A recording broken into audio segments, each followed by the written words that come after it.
map of all of that, which is available online if you are interested in learning a little bit more about that program.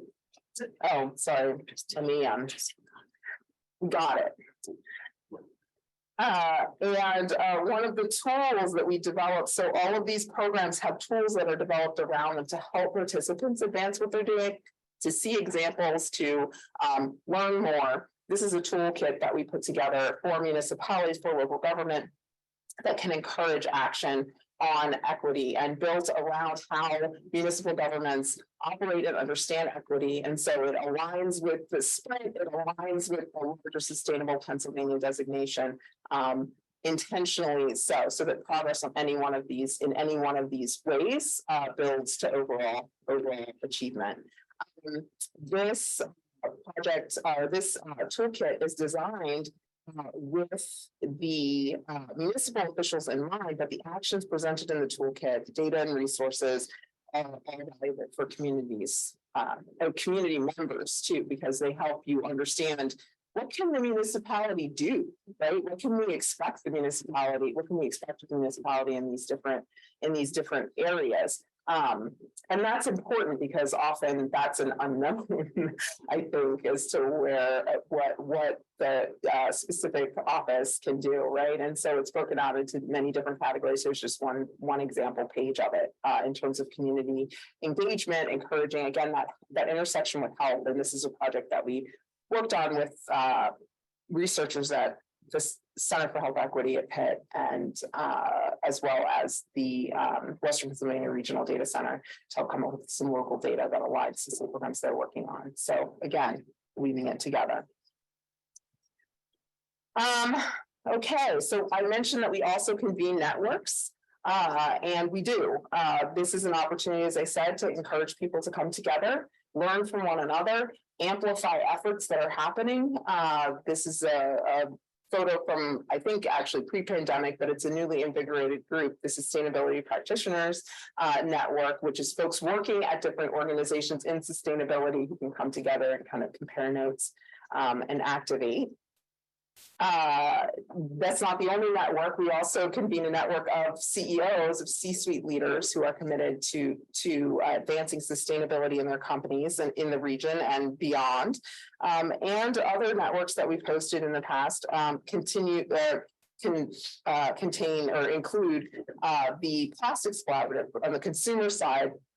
For 3 years, we served as the backbone organization for this collaborative of organizations, which engage consumers with, among other things, including putting together a policy white paper, a messaging campaign about single-use plastics and collected regional resources.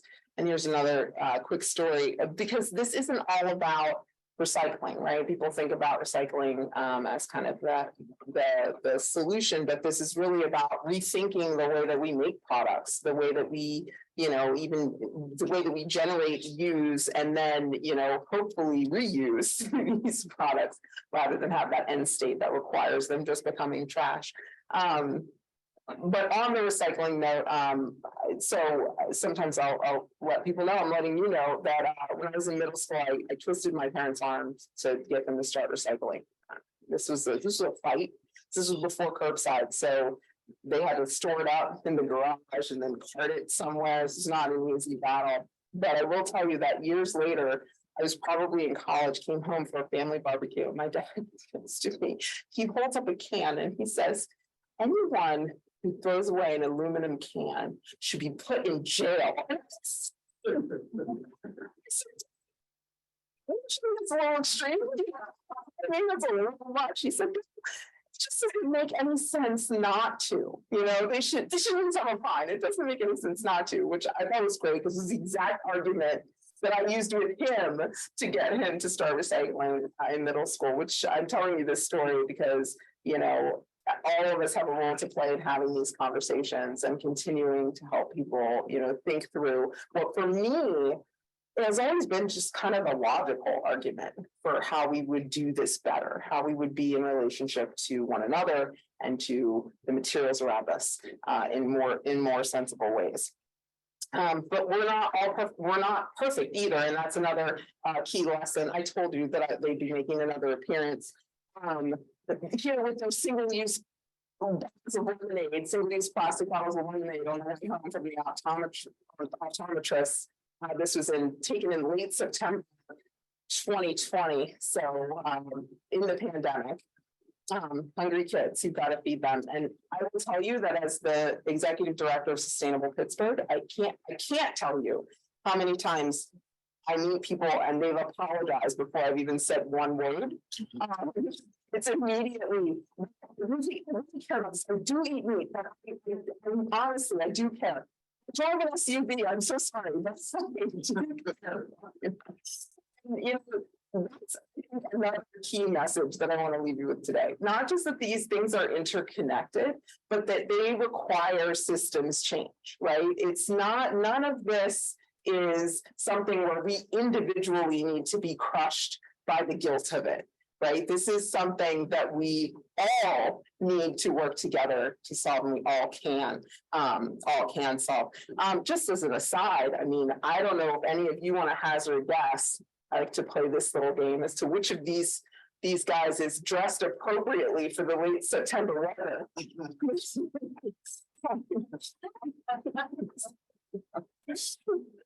I will tell you, it's the guy on the left.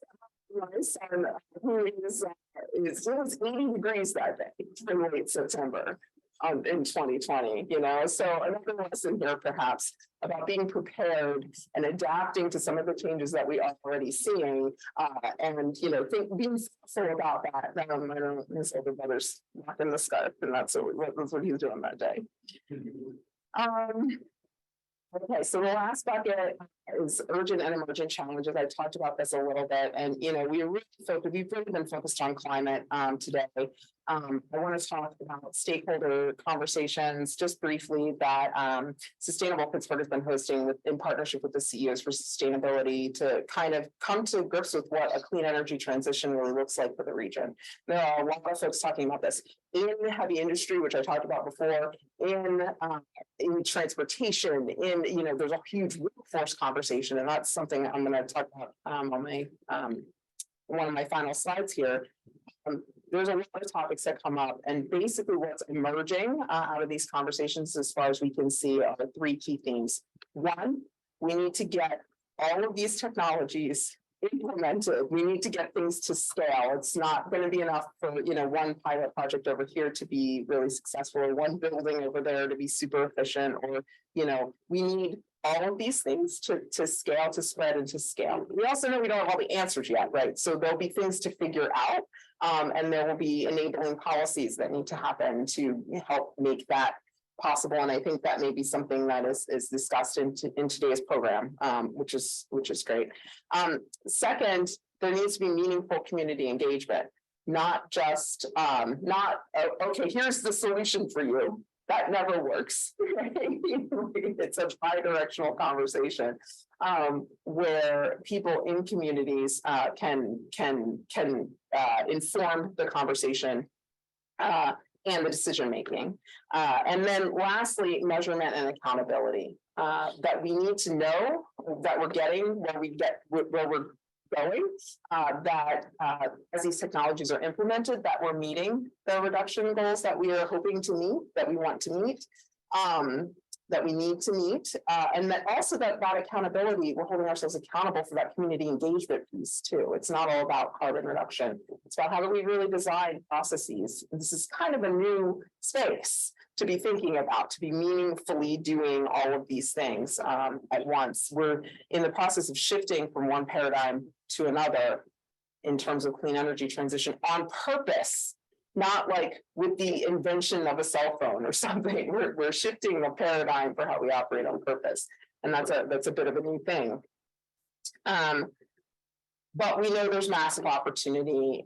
This group is likely familiar with recent federal legislation that has really started to enable some of the major investments that will continue to make this possible. And also, you know, we know that there are massive numbers of jobs that will be created in these industries as they continue to grow. This is a report from the Department of Energy released earlier this year showing that clean energy jobs and everything from renewable generation to energy efficiency to EV installation, all of those jobs are growing as we see other energy sectors not growing. So it's important that we be capitalizing on that. This report also points out that Black workers are underrepresented in these fields, and that's something that we will need to continue to work on, and something that we're very interested in. How do we build better pipelines? How do we build better network connectivity between the networks in communities and the networks where people are finding these jobs? Okay, I'm really almost done. I know I'm about out of time, but hopefully what I've talked about here today, kind of main themes, there's a complex interplay. These things are all connected between climate drivers, social context, health. This is a windmill farm in Bradford County, Pennsylvania, showing a gas drilling fracking fluids reservoir in the middle, in a beautiful natural context, you know. And I like to kind of end with this photo because I think that, you know, it's just so clear to me in just one image, you know, what our choices kind of look like and the impacts that they have, and the really truly interconnected nature of all of this. So like I said, these are collective problems. They aren't on any one of us, they're on all of us. Join with others in your workplace, your church, your place of worship, your community, to make a difference in the systems that are governing all of this. Sustainable Pittsburgh has a bunch of tools to help. The systems change is how we get that better future for all. And I will stop there.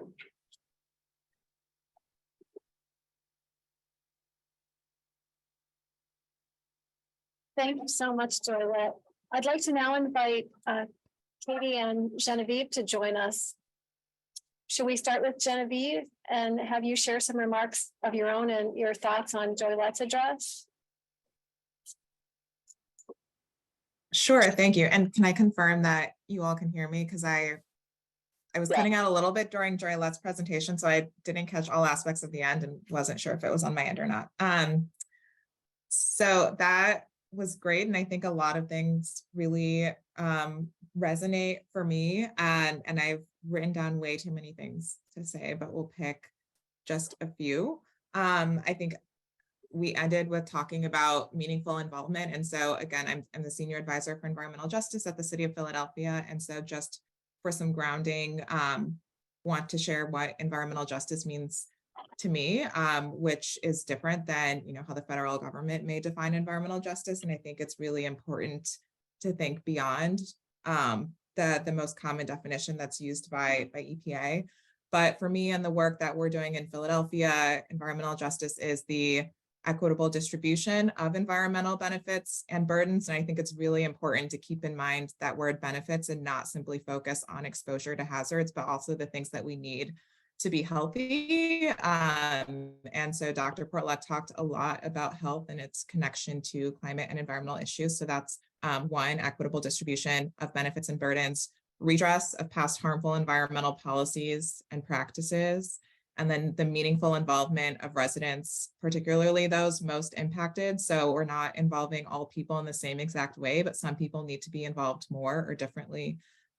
So meaningful involvement of those residents in decision-making. So those who have been historically marginalized. And what I hope people are kind of hearing in that definition that we're using in Philadelphia, one is looking at justice in a few different ways, but also thinking about kind of a time continuum. So when there's kind of distributive, restorative, and procedural justice there, oftentimes we just focus on procedural or just on distributive and just say, okay, we need to have meaningful involvement, but like, what does the outcome look like? Where is that accountability? Or just on the distribution of the benefits or the burdens, but, you know, do we know how to best go about that if there's not meaningful involvement? So there's different types of justice, and we need all three of those in order to actually realize environmental justice. But it's also important to think about time. And so particularly thinking about the redress of what's happened in the past, and so that there is restorative justice. And then if there's not meaningful involvement, we're not going to have a good future and, be using the best solutions. And that then leads me to, I really appreciated seeing the Allegheny County EJ index. We're seeing a lot of environmental indices and screening tools lately. And so I don't know how familiar folks are with those, but I will just speak to the importance of a tool like that for, sitting within a local government. And I think what's really valuable about things like that is it is combining information from different disciplines, and connectedness is a huge theme that we're talking about today. The two challenges I see for myself in Philadelphia, one is kind of breaking down barriers or silos across government within the city, because any solution we work towards is going to have to health department to water to housing. All of us need to be coordinated and working together. And that's its own beast and challenge. What is going to be even more difficult and complex and will take time is working across jurisdictional boundaries. And so I think, for us, we're right next to New Jersey. When you move from PA to New Jersey, you're now moving into a different EPA region, you're moving into another state. But I mean, we're connected to Camden, to Chester. Our air pollution is going to go across boundaries. And so there's a lot of boundaries that we're going to need to address, whether those be across departments or between city, nonprofit, whatever, within our own communities, but then also working together with other communities. So I would just encourage you all as advocates to work with your neighbors and really encourage your local elected officials to also work with those in your neighboring jurisdictions, because it's going to take a coordinated effort internally, but also externally with our neighbors. And so I guess just going back, I'll switch to Katie then, because I have a lot that I could say, but I really do. I appreciated the EJ index, and so can just share a little bit about how I'm thinking about that in Philadelphia, because we need to develop a similar tool. And so what is really important is gathering information from health and environment, and also bringing in socio-demographic information so that we are getting a clear picture of how people are experiencing disproportionate impacts. And this also ties to measurement and accountability. One, I think this could be new information for people to see these stark differences. That's a little bit of a reality check. Hopefully it's useful for residents to be able to be kind of like armed with data that would be publicly available. But also, once we're tracking these things, it certainly should not get worse. And so I think that's kind of one way where we can hold ourselves accountable and say, okay, like what is this current state? Let's make sure that we are making things better and not worse. But also knowing that this quantitative data isn't enough. And so Joylette started off with to bring some storytelling in here, but also making sure we're going to neighborhoods we know have been deeply impacted to get a sense of kind of what we can't see with numbers, and some other information we need to layer on and ground truth. So I do think it will be increasingly important for us to be combining information and understanding what cumulative impacts are looking like in our communities, so that we can start to develop policy to make sure that things don't get worse, but also kind of ground truthing that information. And then for us, I think the main use of a tool like this would be the distribution of resources, so that, similar to the federal government's J40 approach, we are pushing resources into the communities that need them most, and also kind of doing the deepest engagement in those communities. I'll shut up for a minute, Katie. You're good. I know we're starting to run up on time, and I really, Dr. Portlock, if you have thoughts that you want to contribute back, I'm going to give you a moment. But just to say how much I appreciate the interconnected theme that's coming up in this conversation, right? We all share this air, we all share this water. And when we do this work, we have to do it in companionship with our neighbors, right? And our faith traditions invite us to hold that as a central value. And I think what we're learning in environmental spaces is that, like, that has to be one of the values that sits at the center of our work in order for it to be just, so that we don't leave folks behind. So we are thinking about doing things in ways that think about what are the impacts on my downstream neighbor and what are the impacts on my neighbor across the river, and thinking about how water and air and energy don't know these boundaries that we've constructed as humans, and bringing that emphasis into our work is really important. I know here in central Pennsylvania, we have different issues. We have a lot more agriculture here than is happening out in more urban areas. And so the challenges that we face as communities kind of look a little different, but there's also a lot of similarities, and that solidarity piece is what helps to move the needle for all of us. I think my only reflection, just to be succinct, Katie, totally agree with everything that you just said. Back to something Genevieve pointed out is that the equity considerations, I think we get a little bit stuck kind of at the beginning of the conversation. It's kind of who needs to be at the table is kind of the beginning and end, I feel like, of a lot of equity conversations, which is not the appropriate view. And I think there is absolutely that longer term view that the goal is for the disparities to disappear. The goal is that you can't bring a group of stakeholders together without it being a diverse set, right? That's the goal, is that we've accomplished actual equality and equity. And so anyway, I just wanted to tag on that because I thought that was an important point to bring out, that it's we have to be intentional about what we want our outcomes to be. But absolutely the interconnectedness of all these things is can't stress that enough. It's complex, but that's okay. We'll try to walk and chew gum at the same time. I also think that, like, the accountability piece, I heard you talk a little bit to that, and wonder, Genevieve or Dr. Portlock, if you want to kind of comment a little more about that. It's something I often hear a lot in my work. People are like, okay, you're telling us there's big polluters and this is what's happening, but like, what does it actually look like, and what mechanisms are out there that kind of help us in like community grassroots movements to hold that accountable? That's a great question. So accountability is super important. I think a lot of it starts with the data that is available. To Genevieve's point about making sure that good data exists and that you can find it, that residents can find it, and that it's understandable in the format that it's given. I also think that there's a lot, you see this starting to happen in kind of heavy industry, in kind of some of these harder to abate sectors, but also across the corporate community, where people are starting to engage in kind of voluntary assessments of kind of where they stand, voluntary standards, which I don't think are enough, because like I said, this needs to be across the board and it needs to be enforced, but that's one kind of starting point that I'm starting to see. But really what you're seeing is things like SEC guidance for public companies having to reveal how much what their greenhouse gas footprint looks like, and things that are more built into the structures, into the policies, into the codes, building codes, so there's a lot. That's why I talked about getting to scale of all of these things is going to require, and it will require, lots of different kinds of people coming to the table, including, advocacy efforts to create a space for those to be kind of the policies to help the implementations to bring us all together.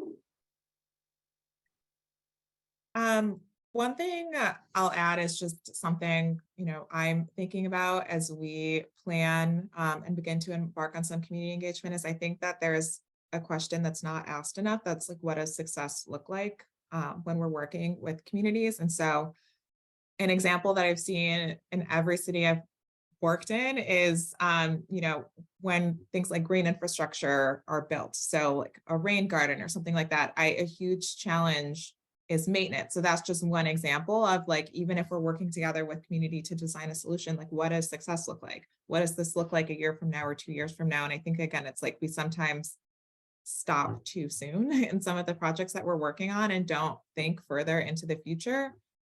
So to even like broaden what we think about when we talk about accountability, because some of this I think is policy or legislation, but even in projects where we're collaborating with community, there needs to be, I think, more accountability around like those involved being able to determine what that success looks like.